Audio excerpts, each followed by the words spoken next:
My name is India, like the country. My husband always jokes I should just, change it to Bharat. It's really a privilege to be named after such an incredible civilization that not only is this amazing place and country and people, but also part of who I am. Growing up in school, I wasn't white enough to be white, and then I'm not fully Indian to be Indian.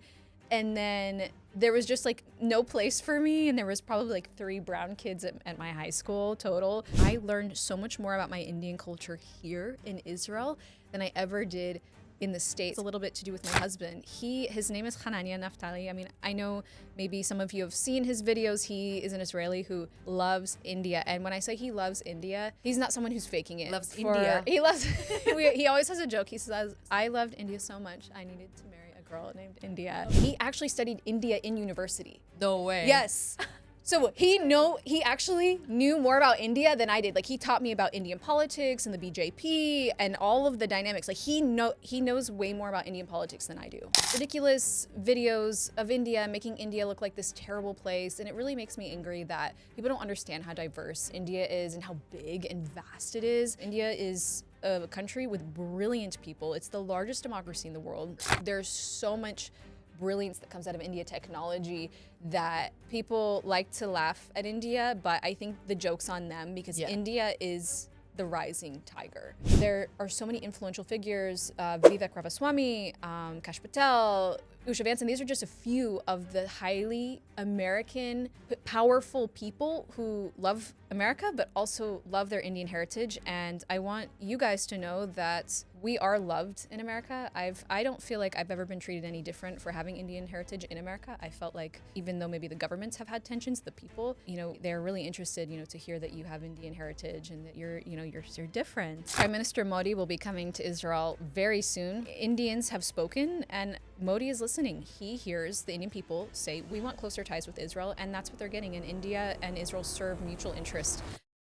Imagine being named after one of the oldest civilizations, but also being connected through heritage, culture, and family history. Namaskar, shalom, and welcome. My name is Ravital Moses, aka Moses in Israel, your favorite Indian Jew, born and raised in India, and now living in Israel. And my goal is to bridge India and Israel one video at a time. And today, I'm really excited to have a fellow creator and a very dear friend, India Naftali. India is an American journalist based in Israel of Indian and Ashkenazi Jewish heritage and married to her husband, Hananya Naftali, for 3 years. Her journey from the United States to Israel and her work in digital storytelling and journalism offer a unique lens on identity, belonging, and cross-cultural dialogue.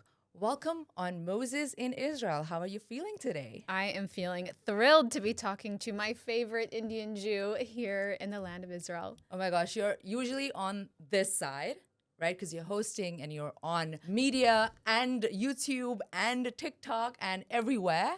How are you feeling being on the other side for a change? It's a whole new skill, but the more you do it, the better you get at it. And I believe we have been planning this for the longest time. And we finally made it happen because I believe in divine timing. I have so many questions for you because I know since we became friends, a lot of, not just me, but a lot of my audiences have had so much curiosity about your heritage and why is your name India? Is she Jewish and Indian Jew? Okay, so let's begin. Why is your name India? And are you Indian? Are you Jewish? Are you both? Tell us everything. So, yes, my name is India, like the country. My husband always jokes I should just, change it to Bharat. Oh my gosh, do it. Or Bharati. Bharati. Bharati is the feminine version of Bharat. Okay. Yes. See, I'm learning new things about Indian heritage all the time. So, yes, my name is India, like the country. That's kind of my tagline because whenever you tell someone your name is India, they're like the country? And I'm like, yes, like the country. So I just beat them to the punchline. My name is India, and the story behind that is my mom, she's Ashkenazi Jewish, and she heard the name on TV for the first time when she was a kid. And it was always in her heart. She said when she first heard the name, she thought it was the most beautiful name she'd ever heard. And she said to herself, when I have a daughter, I'm going to name her India. And as far as I know, she grew up in a very homogenous town, mostly white people. There was not Indians. Just to give people context, when you say the United States, right? Which city are we talking about? So she grew up in a small town in Wisconsin. So probably not a city or town that any of you know of, but there weren't a lot of, let's say, Indians or other people of color. It was mostly a white population. Yeah, when she met my dad, interestingly enough, they met in the U.S. Army. So that's where she met my dad. That is so cool. And by coincidence or not, like you talked about divine planning and everything, my dad is of Indian heritage. So when they had me, my dad actually, he wanted to name me Sasha, which sounds very Russian actually. But they agreed that my mom will name me and my dad will name my brother. So I got the name India Raja, which is also, it's Hindi. My middle name is Hindi. And then my maiden name is Prasad, which comes from the name Prasad. And now my last name is Naftali now that I'm married. Okay. So that's the story behind my name. I think it's really a privilege to be named after such an incredible civilization that not only is this amazing place and country and people, but also part of who I am. I absolutely love how you embrace your identity, not just in terms of your name, but also like your culture. I would like to dive deep into your Indian heritage and also your Jewish heritage. Let's talk about your Indian side, your father. You mentioned off camera that he is of Indian heritage, but he wasn't born in India. Can you tell us more about that? Yeah, absolutely. So my grandfather is actually from British Guyana. So if those of you who don't know, I'm sure a lot of you know, during the time of the British in India, a lot of Indians were taken and put in colonies. So my ancestors were taken from India, which as far as I know, from Northeast India. Like I said, my last name is Prasad, which comes from the last name Prasad. And so most of my ancestors came from Northeast India. They were taken from India. They were indentured servants in Guyana. So my grandfather married an American, so that's how we ended up in America, and my father was born in the U.S., where he actually became an Army officer. That is so cool. So he's very American, and I love how Indian Americans have become such an important part of American society. We know, Usha Vance, the second lady. We know there's so many influential, Pash Patel, the FBI director, so many influential Indian Americans who love their country, but they're also loving their Indian heritage and very proud of it. So my father, he was a Black Hawk pilot. He's now retired, but he spent around 20 years in the Army, retired, and but very proud American and also Indian. That is so cool. Such a great combination. I absolutely love it. So when you said your parents met in the Army, was your mother also part of the Army? Yes. So my mom wasn't a pilot, but they both enlisted, and then my father later became an officer. So my mom left the Army early when she had kids, which me and my brother. Okay. But they met, I'm not sure exactly where they met, but they met when they were both enlisted, meaning they're not officers. And they were, I think, were initially in intelligence together, and then they got married very quickly, I think after like 6 months. I think it was pretty normal at that time to... I guess so. I don't know how things used to be, but, things definitely don't move that quickly these days. I agree. But coming to, wow, you have such a diverse cultural background. How did you end up in Israel? Out of all the places. Tell us more.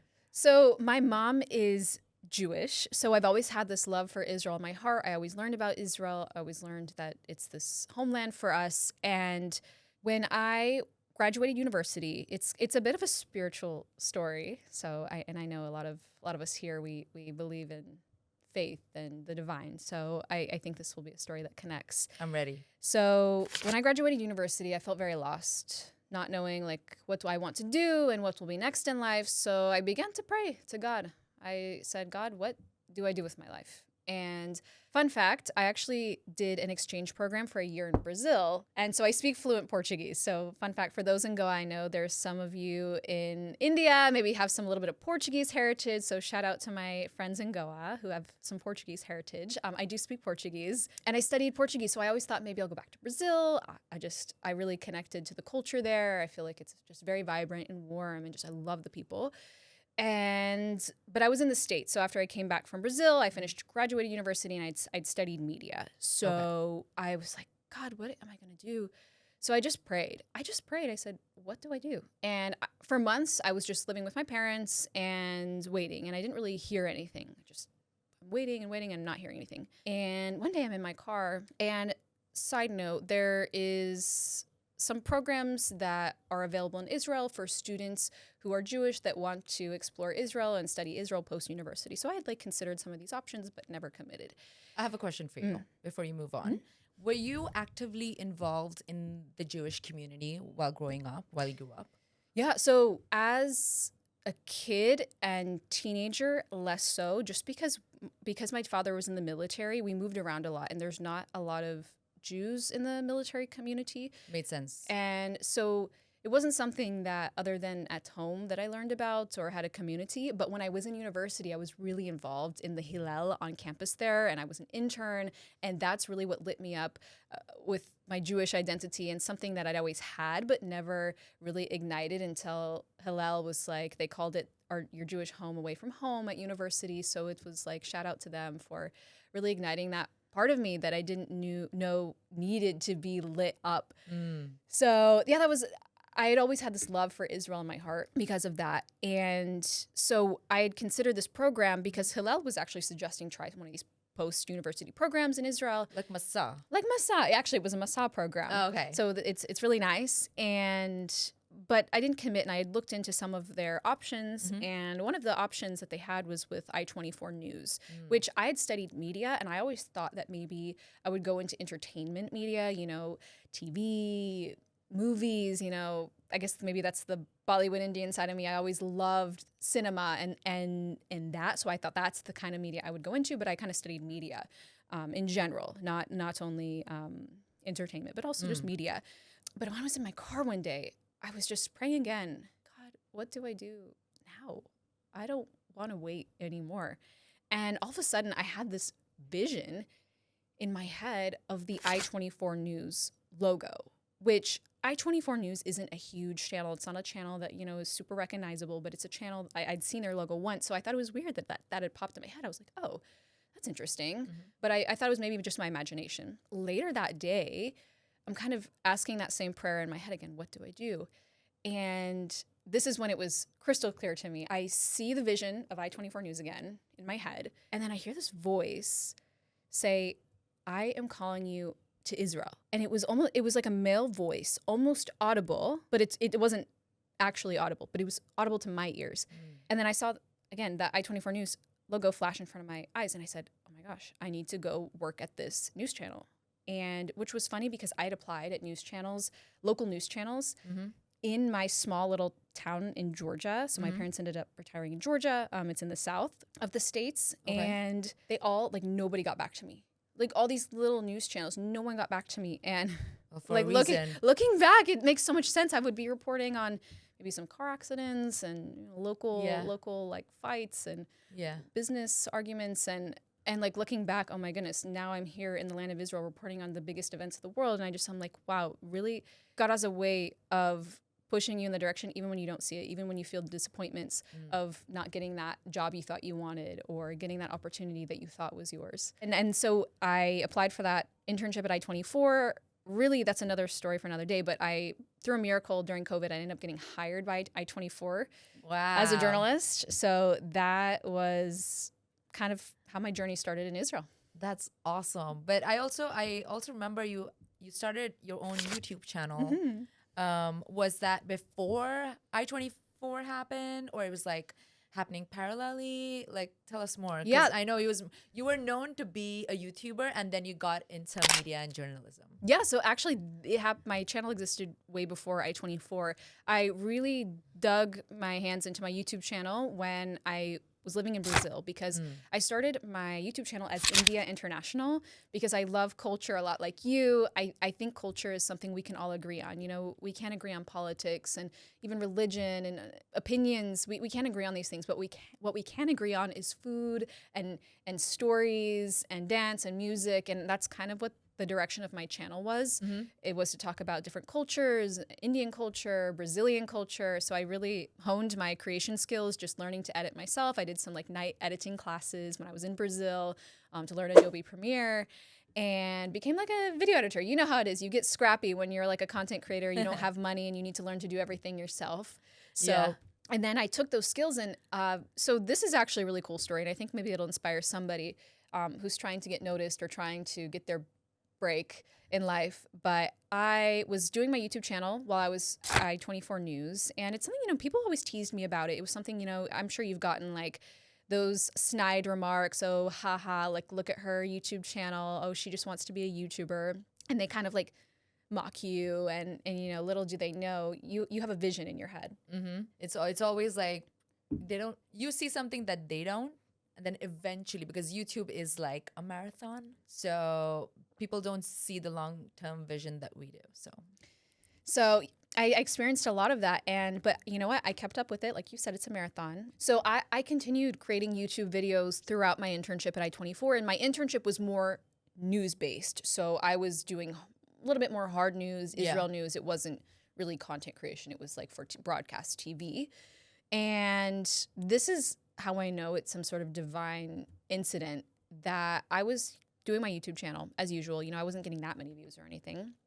But Israel's biggest news site, Ynet, it's a very big news site here in Israel, they found my YouTube channel. It was passed to them, and they ended up putting my YouTube channel on the front cover in Hebrew, my first year in Israel, as this girl in Israel making videos here during COVID. And that's when the doors of opportunity opened. You know, it just takes one person to notice you. And I credit my former producer, Daniel, who was at I-24, and he ended up seeing a Russian translation of that article. It was so funny. He's an immigrant from the former Soviet Union, and his brother is a Russian speaker, and passed it to him and said, "Hey, this girl, she's working at your channel." And he was like, "Oh my goodness, I know her." And so he went, my former producer, and pitched me to the head of digital at I-24 News and said, "You have to hire this girl to make these fun cultural pieces on Israel. We have to do it." And they ended up hiring me. My first year in Israel, my first job, I'm proud to say, was my dream job. Not my first, like, you know, I was a waitress. I was even a soccer or football, as you say in Europe, referee. Yeah. These kind of like high school jobs, but this is my first salary job, and it was really my dream job. Well, I'm so happy for you, because I think stories like these really help people like believe in what they do, because sometimes it definitely is a hustle. And I really respect you because you have a full-time job and you're running your YouTube channel exactly like I'm doing at the moment. But thank you for sharing this golden nugget. I think it's very important. So for people who are feeling low at the moment, please, this is your sign that don't give up on your dreams. Keep pushing. Coming back, I'm gonna take you back to your identity a little bit, and I'll tell you why and where it is coming from. As somebody, for you grew up Indian and Jewish.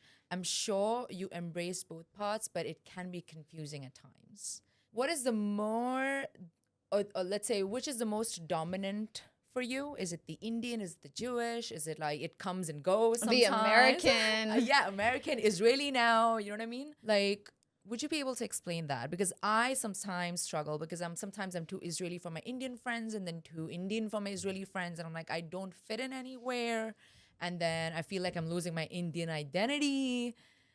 What's your story? I so relate to that, even as a kid. So maybe you didn't have to experience this, and maybe I think you did experience it in a different way, being Jewish Indian.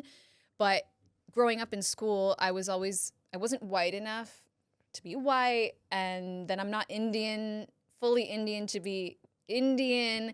And then there was just like no place for me. And there was probably like 3 brown kids at my high school total. So there wasn't like that perfect fit, but I was actually always drawn to the Latinos. All my closest friends growing up were Latinas and like Puerto Rican. And so I really identified with their culture, because I think Indians and Latinos have actually a lot in common. The vibrance, we like music and dance and life. And I really feel like I connect with that culture.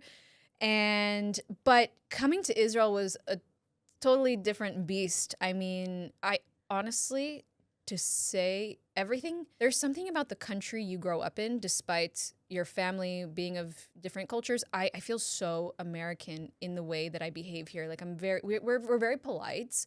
We're not super direct, and I think there's benefits of that. Like we're much more gentle with the way we say things or approach things. And so here in Israel, I really felt like my American personality was super dominant, like being shocked by the way things were said to me, or just people expressing emotions more to an extreme than I was used to. Because at the end of the day, I was born and raised in American culture, which is totally different from Israeli. And what's interesting is that I learned so much more about my Indian culture here in Israel than I ever did in the States, and I'll tell you why. So first of all, this actually has a little bit to do with my husband. His name is Hanania Naftali. I mean, I know maybe some of you have seen his videos. He is an Israeli who loves India. And when I say he loves India, he's not someone who's faking it. India. He loves he always has a joke. He says, I loved India so much I needed to marry a girl named India. Oh my gosh. And that was actually one of the ways we connected when we first met, because I had one of my first pieces at I-24 News was an interview with the former ambassador of India to Israel. And my husband at the time, he had also done an interview with the former ambassador. So when I was going to email him, and I saw that he did an interview, so in the little intro email that I never ended up sending because I was too nervous, I wrote like, hey, I saw you did an interview with the ambassador. Me too. And so he actually loved Indian culture way before me. And so when I met him, he actually studied India in university. No way. Yes. So he actually knew more about India than I did. Like he taught me about Indian politics and the BJP and all of the dynamics. Like he knows way more about Indian politics than I do, or probably will ever. I'm super interested in it, but he knows so much. He's always reading articles on it and what's going on. So surprisingly, he's like the real deal. He knows a lot about India. So he also like got me into like learning more about Indian, the more political side of things, and getting more involved with the Indian embassy and all these events. And I just loved how the diplomats and the workers there, they were never judging me from where I came from, for like asking questions. And I think that's so important for anyone trying to learn about their culture, but maybe they're diaspora. So maybe they were Indian and they grew up outside of India, or they're Jewish and they didn't get to grow up with the Jewish community, is just being welcoming to those who maybe you feel like they should know more, but they don't. But the Indian community was so welcoming when I was just asking questions about the holidays and what is this and what is that. And it's really helped me become closer, to have more of an Indian community here. Which brings me to my next question. Because let's say you didn't grow up close to the Indian Jewish community, per se, when I say Indian Jews, I mean the let's say the Ben Israeli or the Baghdadi, the Kochini, right? So I'm sure there was like an element of surprise when you figured out there are like about 80,000 Indian Jews that live in Israel. Can you tell me more about like what surprised you about the customs and the traditions, and or some facts about Indian Jews that you probably didn't know about growing up?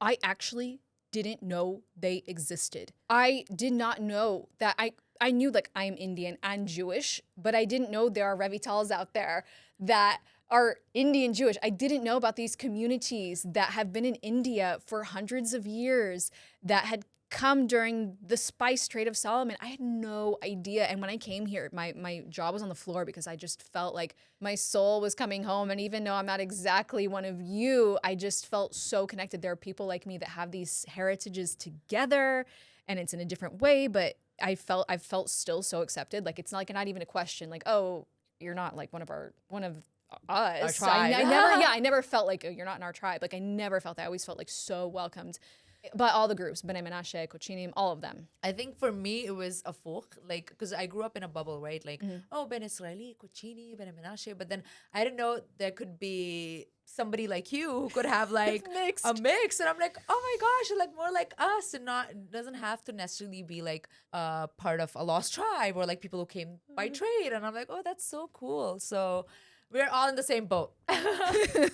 Now, as somebody who grew up in India, I know that India is portrayed in a very different way in the mainstream media. And as somebody who grew up in America and now also living in Israel, because I know a lot of Israelis travel to India after their army service, what do you think are some misconceptions about India and Indians that you kind of like debunked when you met, say, the Indian community? I know you haven't personally been to India, but you've worked with a lot of people from India, right? With the embassy, and then you have friends like me. Can you tell us more about that? You know, what makes me really angry is that so much in all these ridiculous Instagram videos on TikTok, they which I know is banned in India, but just so you know, that Thank sometimes they God. post these ridiculous videos of India, making India look like this terrible place. And it really makes me angry that people don't understand how diverse India is and how big and vast it is. I wish the West understood that more instead of making India the butt of so many jokes. Like it's kind of been getting worse lately, and I think you've seen it, and I think many of your audience would agree. It's just like, no, India is a country with brilliant people. It's the largest democracy in the world. There's so much brilliance that comes out of India technology that people like to laugh at India, but I think the joke's on them because Yeah. India is the rising tiger. And I'm so excited to see what's coming from India. I will say, I do hope, like, as someone who is American, I know Indian and American tensions between India and America actually have been very tense. I know things have been calming down lately, but I really hope that Indians do know that Indian Americans have so much influence in America. Like I mentioned at the beginning, there are so many influential figures, Vivek Ramaswamy, Kash Patel, Usha Vansan. These are just a few of the highly American, powerful people who love America, but also love their Indian heritage. And I want you guys to know that we are loved in America. I don't feel like I've ever been treated any different for having Indian heritage in America. I felt like even though maybe the governments have had tensions, the people, they're really interested, to hear that you have Indian heritage and that you're different. And I think in Israel, I think Israelis have a different perspective because so many Israelis go to India. So my name is so much of a conversation starter. It makes me really excited that I have this name, and it immediately gives you a conversation to talk about. Someone will say, "Oh, I've been to India. I love India. Wow." And then they always laugh like, "What? You've never been to India?" So it's a really nice conversation starter. I was gonna say, like, it's a good icebreaker, because then it's like, oh my gosh, because sometimes, as somebody who grew up like very timid, and now I'm very social, but I had a hard time. There's normally having conversation with Small talk strangers. can be and, tough. Like, I don't know, but like What do also, I say? but the fact that I'm an Indian Jew is an icebreaker for me. Like, Yes, what do you because you're mean? different. Yeah, Yes. because people don't know you exist, and then they're so curious, and then you have so much to talk about, and you're not scratching for topics. Yeah. Love that. I think we are definitely using that to our advantage. Which brings me to the India Israel relations. I know you have actively been covering, not just for, let's say, formerly you were working for I-24, and now you are working for ILTV. Mazal Tov. Thank you. But in addition to just, let's say, your full-time job, you actively on your social media also cover events about India-Israel relations. And I know we are just setting the foundation, because US and Israel have had good diplomatic relations for years now. And so does India and Israel. But I think now people-to-people connection has started to take place more. Let's say Israeli VCs want to invest in Indian technology, and then Indian talent is probably getting hired to work in Israel. So I know this is the era which is now coming, or probably begun, is India-Israel. I would be curious to know what your take is on this. Yeah, well, as we know, Prime Minister Modi will be coming to Israel very soon, hopefully within, I think, the next 2 weeks. And this is a huge sign. I mean, we just learned that China is ceasing future investments into Israel, which has a lot of implications for India. That means India, I believe, is going to really dig its fingers into this opportunity. Indian investors are as well going to invest in Israel and vice versa. Like you were mentioning, Israeli venture capitalists are looking to invest in Indian technology, but I think that's going to go both ways. It's not a one-way street. And I think India and Israel share similar issues with security. India and Israel both are very agricultural societies. They're both countries where agriculture is an important part of the economy. So they're sharing technology. We know Israel has exported a lot of technology to help Indians and to help India, the desalination technology, the drip watering technology that's been exported also to India. But I think the countries are going to get closer economically, security-wise. I think the people of India, the people, like you said, this is something the people want. You know, and India is the largest democracy in the world. And the government of India listens to its people. The people of India say, we want to collaborate with Israel when the rest of the world is pulling away from Israel, including the United States in a lot of ways, not in every way, but in a lot of ways. The population of the U.S. is wondering and questioning the U.S.'s relationship with Israel. And that's another conversation for another day. But Episode 2. episode 2, which that's a whole other beast. But that being said, Indians have spoken, and Modi is listening. He hears the Indian people say, we want closer ties with Israel, and that's what they're getting. And India and Israel serve mutual interest. Also, I think on a culture level, the people of India and Israel, they have a lot of shared values and interests when it comes to dance and music. I think Israelis are fascinated with India and vice versa. Indians are fascinated with Israel. But a fun fact, Indians are obsessed with fauda. They love it. Dude, are they? Yes. I didn't know that. And a lot of... I mean, it's hard not to be. It's not horrible. Yeah. I think we're all waiting for season 5. Wow. Right? Season 5? Season 4? I've lost track. But Wow. Well, like, what would an Indian version of Fauda look like? there is. I forgot what the name is. Is it Tehran? No, Tehran. There is. Oh my gosh, I completely forgot the name. They made an Indian version of Fauda. And it's between like India and Pakistan I and actually like haven't Kashmir. watched it. Really? I think this is my sign. I need to watch that. Shame on me. But Yeah, you can do a review on it. Yes, for oh my gosh. For one of your next YouTube videos. Mamash. But it's funny that you mentioned agriculture, because I actually interviewed somebody from the agricultural space. He was an agricultural attaché to India for 7 years. That episode is actually probably coming out, so you'll probably be launched before this one. But it is true, and there are about, just fun fact again, like, is that there are about more than 30 centers of excellence that help Indian farmers. But the information is all, let's say, given by Israeli experts so that they can help Indian farmers like establish a business and make more money. So it's super cool. Wow. We'll probably have more information in the coming years.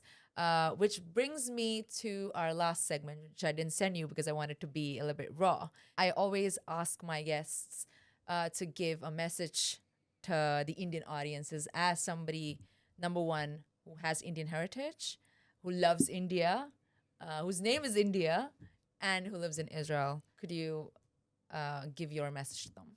I am so proud to be Indian and to have Indian heritage. It's nothing that I will ever let the world make me feel ashamed about, despite the PR image that the media has tried to put out there about India. I'm telling Indian and all of India to continue being excellent, to prove the world wrong. We're already doing it right before their eyes, and I'm so excited to see the future of India and Israel. This is an alliance that, honestly, in the next 10, 20 years, I am thrilled to see where it's going to go and how strong our countries are going to become together. Well, amen to all of that. Well, India, Naftali, it has been a pleasure to have you. This was an excellent episode. I didn't even know, like, we are 40 minutes in. There's almost 40. How time flies. I'm going to add India's social media links in the description. Go follow her, watch her content. It's extremely entertaining, but also, what do you say? Informative? Infotainment, like we call it. Ooh, I like that word. Infotainment. And in the meantime, stay safe, watch the right content, and I'll see you next time.